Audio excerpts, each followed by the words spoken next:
Africa.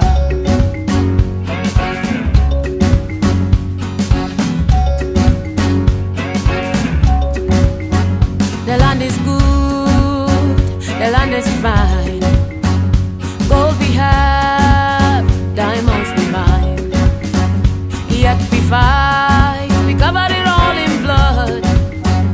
Tell me why we wallow in the mud.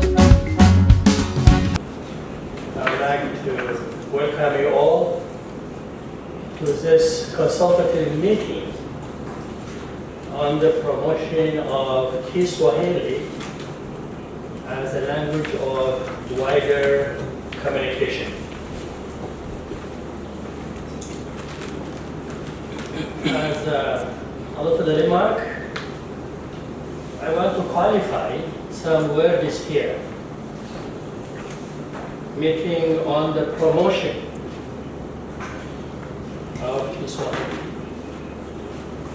I want to change promotion to recognition.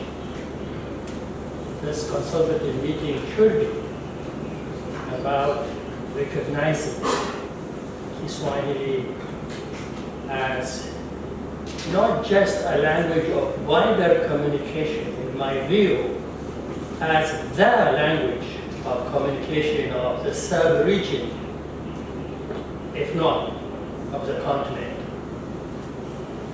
I think this should be taken note of very seriously. We're not promoting. Kiswahili has already promoted itself as a language of communication of Eastern and Central Africa.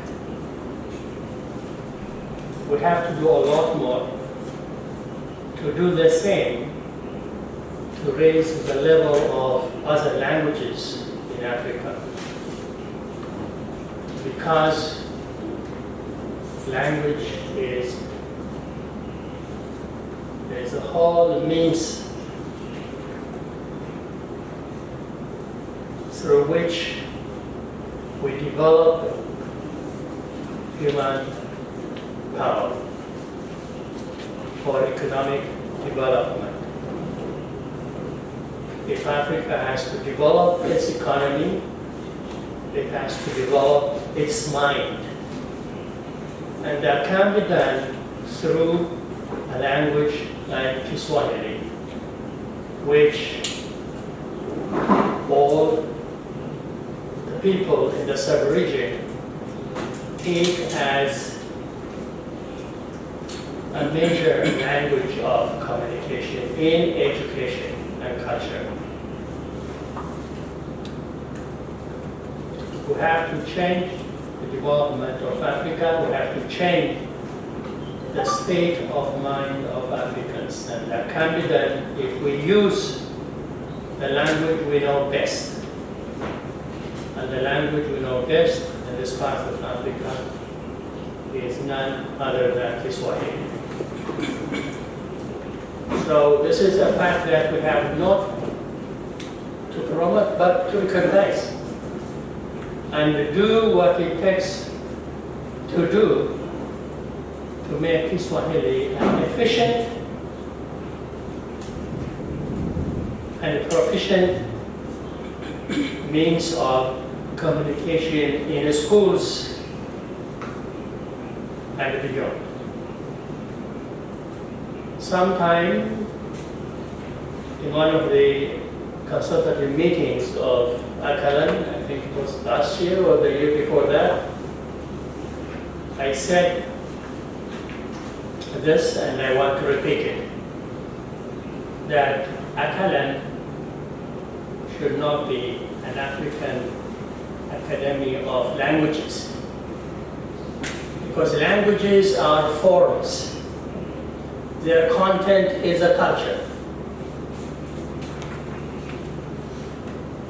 So why should we focus on the form?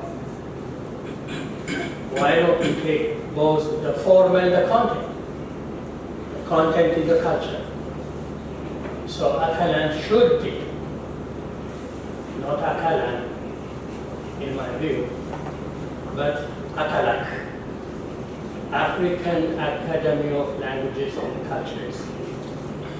With that, it becomes complete. It becomes complete. This I said 2 years ago or a year ago, and I want to repeat it, and I will repeat it. Until AU or whatever organization is responsible for this recognition, that we should not separate language from culture. And for African, we've been talking African Renaissance, African development, African integration. That is possible if the economy develops and goes beyond barriers of languages. So for the economic development of Africa, education is the basis. And for that base to be expressed well,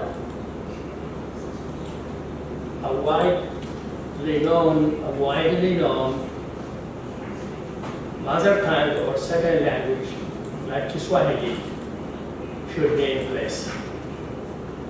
We cannot go on lingering with English or French or Portuguese or Spanish. We have to make a change of mind and a change of paradigm from colonial languages, which we know very little, to African native languages, which we know very well. And one such language is Swahili. We have also mega languages, like my own language, Arabic, in Ethiopia, like Yoruba, and many other African languages which are really big, connecting millions and millions of people, which we have to take into consideration for them to develop, to serve us better in this world of internet, in this world of information, in this world of networking. So there are languages like Swahili, which are not very cross-border, but limited within their own geography, but connecting many nationalities. And this has to be promoted, not recognized, but they have to be promoted to do the job well. This is the age of information. This is the revolutionary age of information, and we have to use this information technology to develop our languages, whether small or big. And with this, I want to welcome you all again for consultation on the recognition, if I may, on the recognition of Kiswahili as a language of the sub-region for integrating Africa. Thank you very much.